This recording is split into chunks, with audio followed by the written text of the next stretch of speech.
How is it going, Bears fans? Welcome back to another episode of Beared Down Uncut, the show where we talk everything Bears every day of the week. In day 16 of Bears training camp, we saw the offense bounce back as a unit and have a better performance after a sloppy day. Today, we're going to be breaking down absolutely everything you need to know from day 16 of Chicago Bears training camp after we attended in person. Before I introduce myself and my co-host, I would like to say the support has been absolutely wicked recently.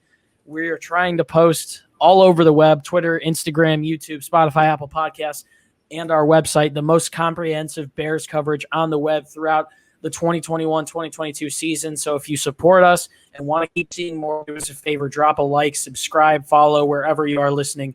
We appreciate your guys' support. I am your host, Chris Malpe, today to break down day 16 after a long, hot, sticky, sweaty, whatever other synonyms you can use to describe today at Hallis Hall. I am joined by my co-host, Zach Rimbos. Zach, what's going on? Doing pretty well. Yeah, I'm a little tired right now. Not going to lie. It was a pretty draining day. It was very hot standing all day again. But I'm excited. Got the dick of bobblehead here. I've got mine back there on my bed. It was a good pickup. They're giving out a lot like we discussed earlier. But, yeah, doing well. So I'm excited to get into this one. Yeah, 3 days straight for me at training camp before I head back to college tomorrow. It's been quite the week, and the support has really picked up. So I think if we learned anything from training camp this year, if we have any chance of going next year, we absolutely have to take advantage and go do that. So a lot to look forward to. Bears training camp 2021 for us was great. Zach might even be back again in the future with some more videos live from training camp. But let's hop right into it. I mean, obviously, we normally start these episodes talking about obviously the quarterback competition or the quote competition, even though we think Andy Dalton's probably going to start with Justin Fields and Dalton. But obviously we didn't see anything from Justin Fields today. He was out with a little bit of a groin injury. He's still fine. He's expected to play on Saturday. So let's just hop into it and start with the offense. I mean, there were a lot of players today that showed out on offense.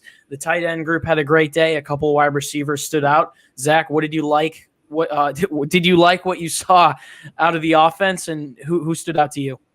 Yeah, it was a really good day for the offense. As we described before, yesterday, it looked a lot sloppier from what I heard.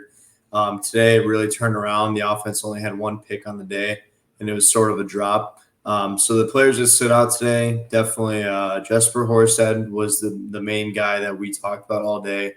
We called his name all day. He kept getting touchdowns. He's in the red zone drills that they were running, he was doing very well. And then another guy that was definitely picking it up was Marquise Goodwin. Of course, if you follow me on Twitter or if you follow Chris on Twitter, you may have seen the video. He absolutely mossed Xavier Crawford. That was really sick to see. But, yeah, no, definitely. I mean, those two guys stood out to me. Scooter Harrington had a good day. Mooney looked good. I mean, all the guys, all the ones looked good, of course. I think those guys, Jesper Horsted definitely stood out today. He was that guy that I could point to and say had a really good day. So it was good to see from them. Yeah, Jesper Horsted was definitely an interesting one. Jimmy Graham was out today. Cole Kmet was out today injured. The Bears had a flood of injuries, and Coach Nagy basically had a news dump this morning talking about all these people and these players, and one really important player that we're going to touch on later that's getting surgery. But Jesper Horsted stepped up when he had opportunities. He's someone who's fighting for that tight end 4 spot along with J.P. Holtz and Scooter Harrington, and he had quite the day. Jesse James also with a couple more nice catches on the day. He's a name that just continues to pop up, and I'm sure will continue to. These 3 days that I went to camp, he was impressive all 3, so a nice late-round addition there, or late in free agency, I guess, addition there by Ryan Pace. But the tight end group, the Bears were doing a lot of red zone drills today, and even with Kmet and Graham gone, they were easily going to the tight ends most. So Matt Nagy loves his tight ends, and it was very evident today. You mentioned it already. Goodwin was pretty good, or Goodwin, what I don't even know at this point. I think it's Goodwin, but he was solid on the day, showing off his speed. 2 more at highlight. Riley Ridley had a couple drops yesterday. I believe he only had 1 today. Also had a couple nice catches for some touchdowns. He's still going to be competing to make the roster. alongside guys like John Vaya Johnson, Rodney Adams, Javon Wims, but Ridley did look pretty solid. And then one more I'll add, someone who continues to surprise me because he plays a lot faster than what he originally clocked in at in terms of his NFL Pro Day and stuff like that. Dazz Newsome's really impressive. He absolutely burns DeAndre Houston-Carson when they were working on one-on-one drills for a while, had a nice catch. He's just great at creating separation in the open field, and you get the ball in his hands and he can do some special things. So Dazz Newsome still recovering from that shoulder injury, but I think he's going to be ready to go for the season. And whether or not he gets the amount of opportunities that we think he's going to get this year, I think the future is really bright for him in Chicago. Let's move to the defensive side of the ball because it was still a pretty strong showing defensively from a couple players. I'm going to start here with just some impressive players on defense. The only takeaway of the day was on a tip ball that ended up in Jordan Lucas's hands. He also locked it down pretty solid in all of his opportunities there defensively in the secondary. He's someone who I don't essentially would say is fighting for a roster spot. I think he's pretty safe, but still nice to separate himself from guys like Tease Tabor and Marquise Christian. I think he's going to be a solid addition to the Bears' secondary alongside Deion Bush with those second stringers. And then another one who just had a lot of pass breaks up today, a lot of passes defended, and was really stout in the secondary has to be Kindle Vildor. He continues to impress. I haven't really seen him give up any big plays throughout the week. Another quiet day for Jaylen Johnson, but he did his job. I believe he only allowed one touchdown, and it was to the much bigger Jesse James over the middle, and he was still draped all over him. So a good day for Kindle Vildor. It should be interesting to see if he can pull out that cornerback 2 spot or possibly move into the slot there. But a pretty good day for the secondary overall. It seems like on both sides of the ball, things were clicking pretty nicely, even though I gave a little bit of an advantage to the offensive side of the ball on the day. But Zach, before we move on to some more news and just give our overall thoughts about the day, who impressed you on the defensive side of the ball? Yeah, I'm going to go with Vildor as well. Been hearing his name a lot in camp. Today looked good. And then Jordan Lucas, I believe, had a pass breakup as well, along with Artie Burns, I think, had a pass breakup. Oh, yeah. So Artie Burns also somebody to look for because they also had him slotted in, on a much bigger role on the unofficial depth chart. Of course, he was slotted in as cornerback. What did you say? Was it 3? I believe it was. Yeah. He got some reps with the ones today, and obviously he's a former 31st overall pick, I believe, in 2016 or 2017 with the Pittsburgh Steelers. So definitely someone to keep an eye on as well. Yeah. So I mean, he's been making a couple of good plays in camp. Haven't heard his name too much, I feel like, but he did have a pass breakup today on Mooney, I believe. Other than that, I mean, everybody you listed, Kindle Vildor looked great. Jordan Lucas had that interception. Other than that, I mean, the offense, I think, had a really good day. The defense probably didn't get to show as much, I feel like, because they weren't going on they did the red zone drills for a lot of time today. A lot of those shorter throws wasn't too big of deep throws and, airing out the ball. So I don't think the defense got to show all that they could do.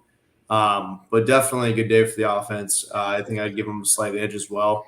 But, yeah, those players, Kindle Vildor and Artie Burns and Jordan Lucas in the secondary, definitely stood out. So, yeah, we also saw Eddie Jackson have a couple of what, hopefully, if he's able to tackle this year, what would have been tackles throughout practice. He was looking pretty solid. A lot of players today, just because Fields being out, were mixed around. We saw, obviously, Horsted get some opportunities with the ones. Khalil Herbert get some opportunities with the ones. Artie Burns get some opportunities with the ones.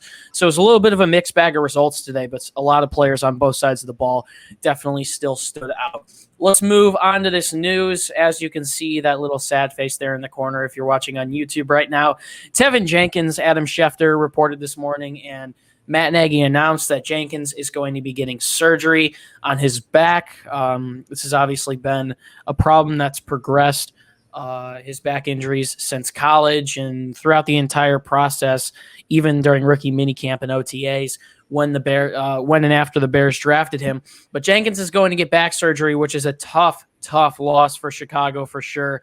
The 39th overall pick is not going to return, maybe not even until November, maybe not even throughout this season. The Bears are hoping to get him back in November, but it should be interesting. I mean, Dan Pompei, an NFL draft analyst, reported today that the reason Tevin Jenkins was available on the 39th pick of the draft is because he had numerous back injuries in college. Before the draft, scouts told me that drafting him entailed the risk of experiencing more back problems moving forward. Zach, obviously one injury isn't going to wreck a player's career, but this is definitely a gut punch for the Bears right now, at least. They traded, I believe, a second, third, and fifth round pick to move up to get Jenkins. And I'm not trying to compare it to like a Chris Williams or a Kevin White situation, but it's hard to look away and not think about that right now. So what do you think about this news from this Tevin Jenkins situation? And do you think we'll be able to see him back on the field this season?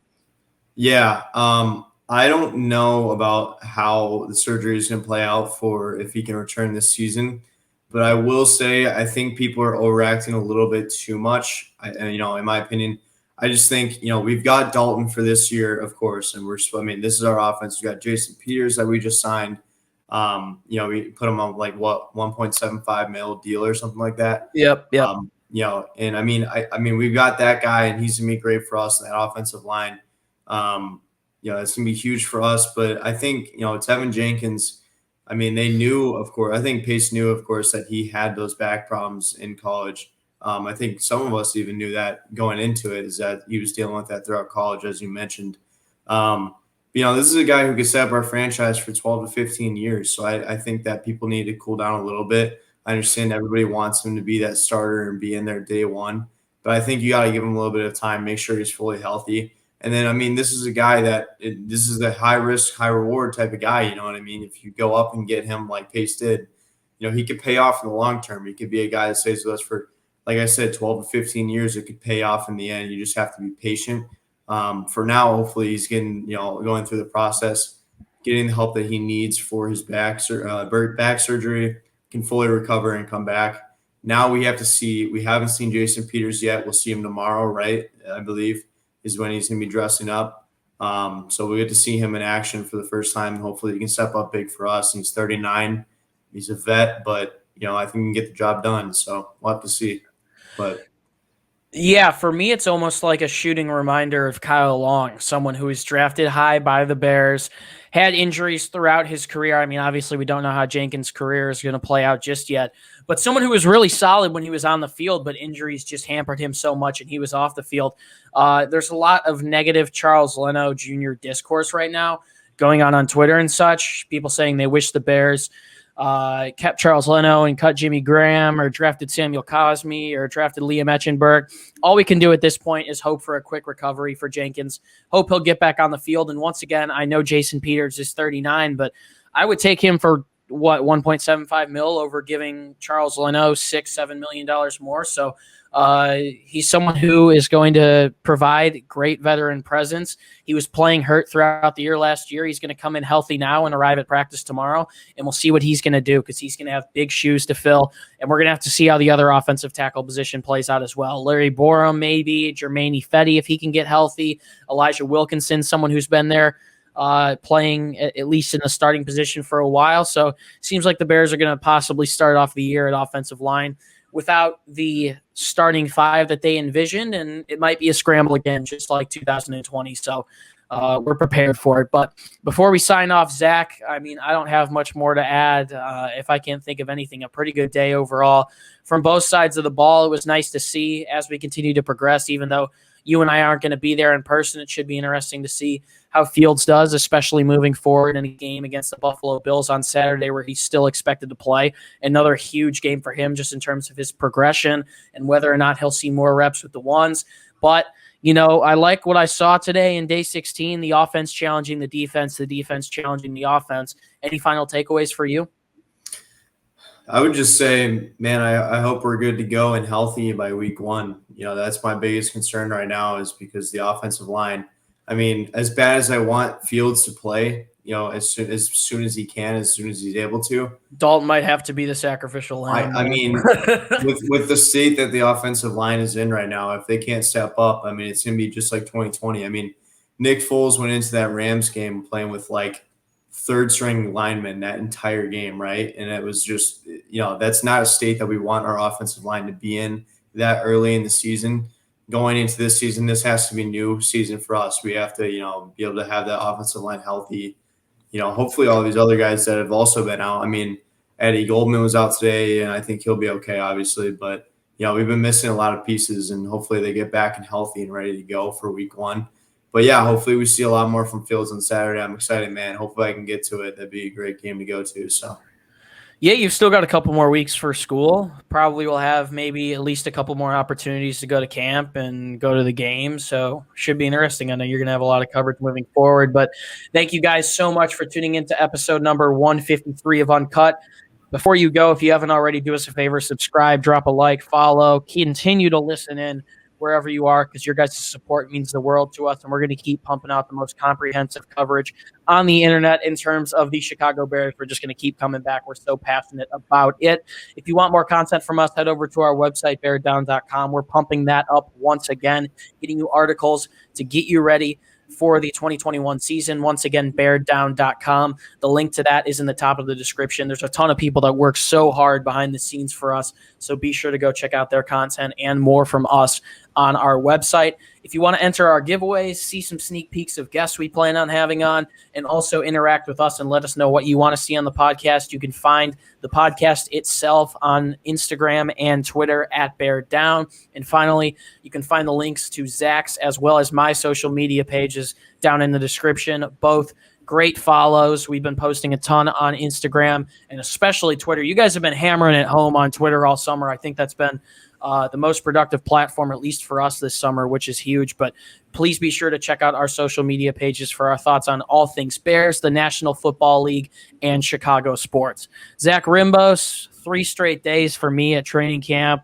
I'm a college tennis player. I'm playing golf still. I've got so much going on. I need to go take a nap after this. But any last words before we close this one off? Yeah, man, I bet you're exhausted. It's a long trip, especially when you're not super close. So, I mean, everybody else has been doing it as well, and I'm sure they're gassed as well. So, it's always good to get out there and see those guys go. And, what impresses us is just being able to be there and watch these guys in action. That's always so fun to watch. So, appreciate all the support recently. I haven't really been keen to Twitter before, but I think now that it's starting to kind of roll around for us, I'm trying to get more into that. But yeah, no, it's been awesome, man. I really appreciate all the support, and especially on YouTube. Appreciate all you listeners, and thank you guys so much for giving us this platform. It's been amazing. So thank you guys. That's it. Yeah, it's been an absolutely incredible summer. I can't say really anything else but thank you. I don't think I'd get out of bed early any of these mornings. Neither would Zach. I mean, obviously, we'd probably go maybe once as fans, and we wouldn't know each other if it wasn't for this podcast, and it wouldn't be possible without support from people like you. It keeps us motivated each and every day to do this every day, to keep coming back and pushing hard. So thank you guys for continuing to push us. We're only going to continue to go onwards and upwards, and I know you're going to see a lot more training camp coverage from Zach, hopefully for the rest of this year, and from everyone in our staff next summer. So there is a lot to look forward to. Guys, it's been a pleasure to be your host. Once again, my name is Chris Malpe, and Bears fans, as always, do us a favor and stay safe and bear down. We'll see you in the next one. Peace out.